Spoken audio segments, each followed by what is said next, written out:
الذي ألف بالإسلام بين قلوب المؤمنين والذي أوجب الاتحاد في كتابه المبين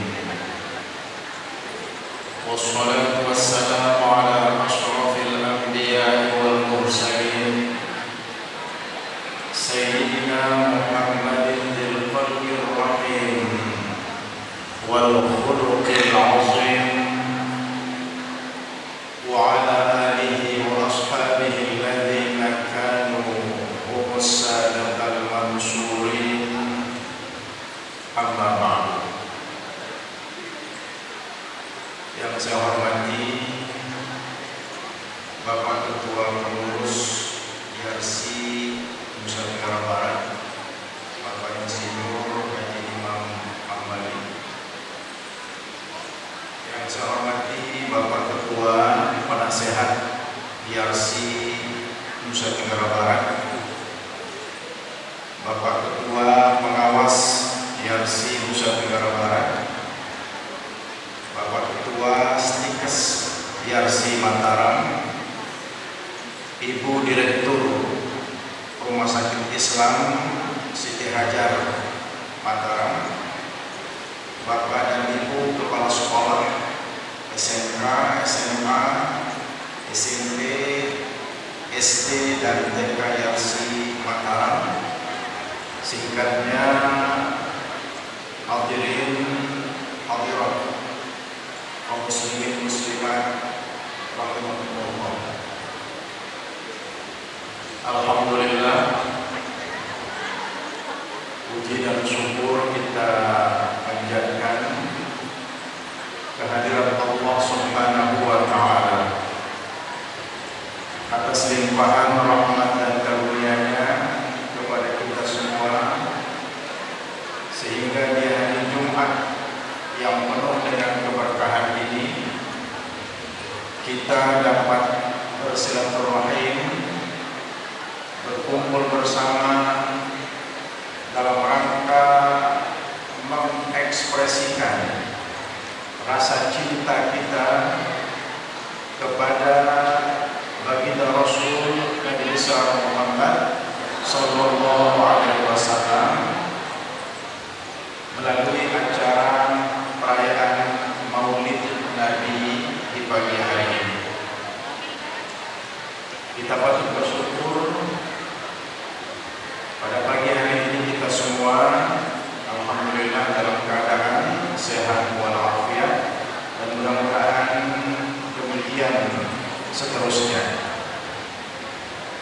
Kemarin pemerintah Kota Mataram juga melakukan kegiatan yang sama, perayaan Maulid Nabi yang dirangkaikan dengan pemberian santunan kepada anak-anak yatim di Kota Mataram, dan itu untuk pertama kali pemerintah melakukannya secara terbuka sejak pandemi COVID-19 ini melanda kita semua. Itu menunjukkan kondisi kita sudah berangsur membaik. Level Kota Mataram juga sudah mulai menurun. Pembatasan-pembatasan sudah mulai dilonggarkan kembali, tetapi tentu kita harus tetap menjaga protokol-protokol kesehatan, karena kita tidak tahu ya rahasia Allah yang berikutnya. Ini kan kita berhadapan dengan makhluk Allah yang sangat kecil, virus corona ini, yang mata telanjang tidak bisa melihatnya, tetapi kita dibikin kocar kacir, kita dibikin porak-poranda oleh makhluk Allah yang kecil yang tidak terlihat mata. Ini Allah menunjukkan kepada kita agar kebesaran diri kita, besar dari segi fisik, besar dari segi ilmu, besar dari segi popularitas, besar dari segi kekuasaan, besar dari segi pangkat jabatan, dan hal-hal lain yang selalu membanggakan kita, tidak boleh membawa kita kepada pribadi yang takabur, pribadi yang tinggi hati, pribadi yang merendahkan orang lain. Karena terbukti makhluk Allah yang sangat kecil, yang tidak terlihat mata, membuat kita seperti ini. Kalah kita selama pandemi COVID-19 ini melanda kita. Tapi tentunya kita harus berjuang untuk bisa mengalahkannya, karena walaupun karomna bani Adam, manusia adalah makhluk yang diciptakan paling mulia di atas dunia ini. Kita tidak boleh kalah dengan makhluk-makhluk lain. Dan situasi di mana kita masih dibikin kocar kacir, dibikin porak-poranda, dibikin mengurung diri dalam rumah pada beberapa waktu yang lalu, kita jadikan sebagai pelajaran berharga bahwa sekuat apapun kita, setinggi dan sebesar apapun kita, tetap kelemahan-kelemahan itu tidak bisa lepas dari diri kita. Karena wa khuliqal insanu dha'ifa, manusia itu diciptakan dalam keadaan lemah. Para hadirin, hadirat rahimakumullah, kenapa kita harus mencintai Nabi kita, Nabi besar Muhammad sallallahu alaihi wasallam, sehingga dengan alasan kecintaan itu kita merayakan Maulid Nabi? Nah, ini pertanyaan mendasar yang harus kita semua tahu apa jawabannya. Banyak alasan-alasan sehingga kita harus mencintai Nabi. Di antaranya yang bisa kami sampaikan pada kesempatan ini, yang pertama, karena beliaulah yang telah menyelamatkan umat manusia, mengeluarkan umat manusia dari alam kegelapan menuju kepada alam yang penuh dengan cahaya mulia agama Islam, cahaya yang terang benderang. Dalam surah Ibrahim ayat 1 diterangkan, Alif Lam Ra, Kitabun anzalnahu ilaika litukhrijan nasa minadh dhulumati ilan nur bi'izni rabbihim ila siratil azizil hamid. Ini adalah kitab suci Al-Quran. Kami turunkan kepada wahai Muhammad agar engkau mengeluarkan manusia dari kegelapan menuju cahaya yang terang benderang dengan izin Allah Subhanahu wa taala kepada jalan yang maha perkasa lagi maha terpuji. Dia adalah agama Islam. Silakan baca sejarah apa yang terjadi ketika Islam belum tiba. Suasana jahiliyah, bahkan yang sangat memilukan pada saat Islam belum datang, belum dilahirkannya Nabi kita yang mulia ini. Wanita-wanita dihinakan pada saat itu. Bahkan kalau ada seseorang diberi kabar ada anakmu yang lahir, tetapi anakmu yang lahir itu adalah seorang perempuan, wajahnya itu menjadi hitam. Dia pun menjadi marah dan murka. Kenapa saya diberikan anak yang bukan laki-laki? Ini disebutkan dalam Al-Quran, wa idza busyira ahaduhum bil unsa dhalla wajhuhu muswadda wa huwa kazim. Apabila salah seorang di antara mereka, orang-orang di zaman jahiliyah itu, diberikan informasi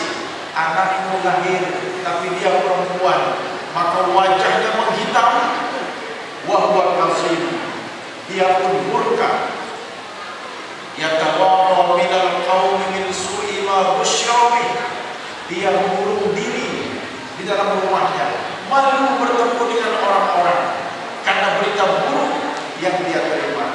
Ayumsikuhu ala hun am yabsuhu fit turab. Lalu dia menimbang-nimbang, apakah anak perempuanmu yang lahir itu akan tetap aku pelihara dalam keadaan hina-hina, ataukah dia akan aku kubur hidup-hidup? Dan apa yang dia putuskan ternyata mengubur hidup-hidup anak perempuannya.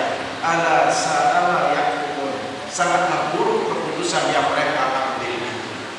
Itu yang terjadi ketika Nabi kita ini belum lahir, sehingga zaman jahiliyah hari itu wanita dimuliakan. Sampai-sampai dalam Al-Quran ada surah An-Nisa, surah tentang perempuan. Bahkan Nabi sendiri menegaskan, ma'akraman nisa'a illa karim. Tidaklah orang yang memuliakan wanita itu kecuali dia adalah orang-orang yang mulia juga. Jadi ini yang pertama, kita harus mencintai Nabi kita Muhammad sallallahu alaihi wasallam karena dialah yang telah mengeluarkan manusia dari alam kegelapan menuju cahaya yang terang benderang, yaitu agama Islam. Kemudian yang kedua, kita harus mencintai beliau karena Nabi yang kita peringati maulidnya ini sangat perhatian kepada kita umatnya, sangat kasih sayang kepada kita umatnya, sangat menginginkan keselamatan untuk kita semua umatnya ini. Ini juga diterangkan dalam Al-Quran, laqad ja'akum rasulun min anfusikum azizun 'alaihi ma 'anittum harisun 'alaikum bil mu'minina raufur rahim. Sungguh telah datang seorang rasul dari diri kalian sendiri. Dia lebih susah kalau kalian umatnya ini mendapatkan kesusahan. Dia lebih menderita kalau umatnya mendapatkan penderitaan. Dia menginginkan keselamatan bagi umatnya, dan dia sangat kasih dan sayang kepada orang-orang yang beriman. Beliau sangat perhatian kepada kita, lebih susah, lebih menderita apabila kita umatnya ini susah dan menderita. Beliau selalu menginginkan keselamatan untuk kita. Beliau memiliki rasa kasih dan sayang kepada kita. Sosok seperti itulah yang harus kita cintai. Kemudian yang ketiga, kenapa kita harus mencintai beliau? Suatu saat Aisyah melihat Nabi kita ini sedang senang hatinya, sedang gembira tampilannya. Lalu Aisyah sebagai istri beliau berkata, "Ya Rasulullah, doakanlah aku." Lalu Rasulullah berkata begini, "Baik, saya akan doakan engkau. Allahumma ighfir li Aisyah ma taqaddama min dhanbiha wa ma ta'akhkhar, ma asarrat wa ma a'lanat." Ya Allah, berikan ampunanmu kepada istriku Aisyah. Ampunilah dosa-dosanya yang terdahulu dan terkemudian. Ampunilah dosa-dosanya yang dia lakukan secara sembunyi-sembunyi atau terang-terangan. Mendengar doa itu, Siti Aisyah riang gembira, senang luar biasa dengan doa Rasulullah SAW. Lalu Nabi kita bertanya, "Ayasurruki doai?" Aisyah, kamu senang ya dengan doa ini? Aisyah menjawab, "Wa ma li la asurruka wa ma li la yasurruni doa." Tentu saja doamu itu menyenangkan aku, wahai Rasul. Ternyata Nabi kita berkata begini, para hadirin hadirat sekalian, "Wallah innaha la du'ai li ummati fi kulli shalah." Demi Allah, itulah juga doaku untuk seluruh umatku setiap aku selesai melaksanakan sholat. Kita mencintai beliau, harus mencintai beliau, karena setiap selesai sholat Nabi ini mendoakan atau memintakan ampunan kepada kita, kepada Allah Subhanahu wa Ta'ala. Seperti itulah Nabi kita mendoakan terus agar kita ini Muhammad, alasan terakhir yang bisa saya sampaikan kenapa kita harus mencintai Nabi, karena Nabi kita ini rindu bertemu dengan ikhwannya. Nabi kita ini rindu bertemu dengan saudara-saudaranya. Wadidtu anni laqitu ikhwani, saya ingin berjumpa dengan saudara-saudaraku, kata Nabi di suatu kesempatan. Lalu para sahabat bertanya, bukankah kami ini adalah saudara-saudaramu ya Rasul? Kami ada di sekelilingmu, kami ini saudara-saudaramu. Lalu saudara-saudaramu yang mana yang ingin kau jumpai lagi? Mendengar itu Nabi menjawab, bal antum ashabi, kalau kalian sahabat-sahabatku. Akan tetapi saudara-saudaraku itu alladzina amanu bi wa lam yaruni, mereka yang beriman kepadaku padahal mereka tidak pernah berjumpa denganku, itulah saudara-saudaraku. Kita-kita inilah yang dimaksud. Kita-kita inilah orang-orang yang beriman kepada Nabi padahal kita tidak pernah melihat beliau. Kitalah ikhwannya, kitalah saudara-saudara yang dari sejak beliau hidup sampai beliau meninggal dunia merindukan untuk berjumpa dengan kita. Beliau rindu dengan kita. Nah, inilah para hadirin hadirat rahimakumullah, 4 alasan yang bisa saya sampaikan kenapa kita harus mencintai dan kita Nabi besar Muhammad sallallahu alaihi wasallam. Nah, kemudian mencintai Nabi itu setidak-tidaknya ada 2 pembuktiannya. Yang pertama, banyak-banyak bersolawat, menyebut nama Nabi dalam lantunan sholawat, karena orang yang mencintai itu hakikatnya selalu menyebut nama siapa yang dicintainya. Man ahabba syai'an aktsara min dzikri, barang siapa yang cinta sesuatu maka dia pasti akan banyak menyebut sesuatu itu. Kan begitu. Kalau ada laki-laki sedang melakukan pendekatan dengan lawan jenisnya yang perempuan atau sebaliknya, apalagi sampai saling jatuh cinta, pasti namanya sering disebut. Bahkan terbawa mimpi sambil tidur nama yang dicintainya juga disebut-sebut. Itulah tabiat orang yang mencintai. Jadi nonsen, omong kosong kalau kita mencintai Nabi tidak pernah menyebut namanya, tidak pernah bersolawat. Oleh karena itu buktikanlah cinta kita kepada beliau dengan banyak-banyak bersolawat. Sallu ala Nabi, Allahumma salli ala Sayyidina Muhammad wa ala alihi wa sahbihi wa sallam. Redaksi daripada sholawat itu banyak, silahkan dipilih ya, mana yang gampang disebut, mana yang biasa dilakukan. Yang penting banyak-banyaklah bersolawat. Dan sholawat yang kita lakukan kepada baginda Rasul, manfaatnya kembali kepada kita. Inna awlan nasi bi yaumil qiyamah aktsaruhum alayya sholatan. Orang yang paling berhak untuk mendapatkan syafaatku pada hari kiamat adalah mereka yang paling banyak melantunkan sholawat-sholawatnya untuk bersolawatlah. Itu cara kita menjemput syafaat atau pertolongan dari baginda Rasul pada kelak di hari kiamat. Kemudian yang kedua, pembuktian kita ya, pembuktian cinta kita kepada baginda Rasul, kita harus mematuhi ajaran dan anjurannya. Apa ajaran dan anjuran Nabi? Kita harus membujuk rayu hati kita agar bisa mengamalkannya dalam kehidupan sehari-hari. Itulah orang yang cinta, selalu patuh kepada siapa yang mencintainya. In kana hubbuka shadiqan la ata'tahu innal muhibba liman yuhibbu muti'un. Jika cintamu kepada baginda Rasul itu adalah cinta yang sejati, tentu engkau akan patuh dan taat kepadanya. Karena orang yang mencintai itu selalu patuh dan taat kepada siapa yang dicintainya.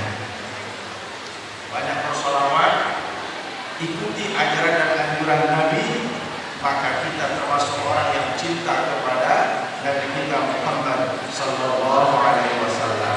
Dan siapa yang cinta kepada Nabi, maka kelak dia akan berkumpul di akhirat bersama beliau. Al-mar'u ma'a man ahabba. Di hari kiamat nanti, orang itu akan berkumpul bersama siapa yang dicintainya. Ya. Kalau cinta kepada artis, ya nanti berkumpul dengan dia di hari kiamat. Cinta dengan aktor, ya berkumpul dengan dia pada hari kiamat. Cinta dengan orang yang soleh, dia berkumpul dengan orang yang soleh pada hari kiamat. Cinta dengan Nabi, maka berkumpul dengan Nabi kelak pada hari kiamat. Terakhir, hadirin hadirat rahimakumullah, marilah kita menjadikan diri kita ini sebagai mukmin dan mukminah yang kuat. Kenapa? Karena itu di antara ajaran dan anjuran Nabi yang kita peringati maulidnya ini. Nabi kita bersabda, al-mu'minul qawi khairun wa ahabbu ila Allah Ta'ala minal mu'minid dhaif. Mukmin yang kuat itu lebih baik dan lebih dicintai oleh Allah Subhanahu wa Ta'ala dibanding mukmin yang lemah. Mari kuatkan semangat, kuatkan tekad agar kita bisa melewati segala macam kesulitan untuk selanjutnya kita meraih kesuksesan-kesuksesan yang kita pegangkan. Di dalam setiap ada aral melintang, pasti ada hambatan-hambatannya, tetapi di balik kesulitan nanti selalu ada kemudahan. Makanya saya anjurkan kepada Allah, sebagai kita berpuasa sementara, tidak ada orang berpuasa selama-lamanya. Suatu saat dia akan berbuka puasa, bahkan suatu saat dia akan berhari raya, merayakan hari kemenangannya. Hidup laksana minum kopi tidak akan terasa enak kalau tidak ada pahitnya. Dan begitu ya, Bang Hambari, kalau kopi tidak ada pahitnya kurang enak. Bahkan secara kesehatan berdampak pada penyakit. Kalau manis semua, kita nikmati saja kesulitan-kesulitan yang ada ini. Yakin dan percaya bahwa di balik kesulitan itu pasti akan ada kemudahan-kemudahan. Walladzina jahadu fina lanahdiyannahum subulana. Mereka yang bersungguh-sungguh meneruskan perjuangan di jalan kami akan berikan kemudahan-kemudahan. Itu janji daripada Allah Subhanahu wa Ta'ala. Makanya rajin, tekun, gigih berjuang, insya Allah cita-cita akan tercapai. Berayun-ayun di pinggir ladang, habis kelapa dimakan tupai. Rajin dan tekun gigih berjuang, insya Allah cita-cita akan tercapai.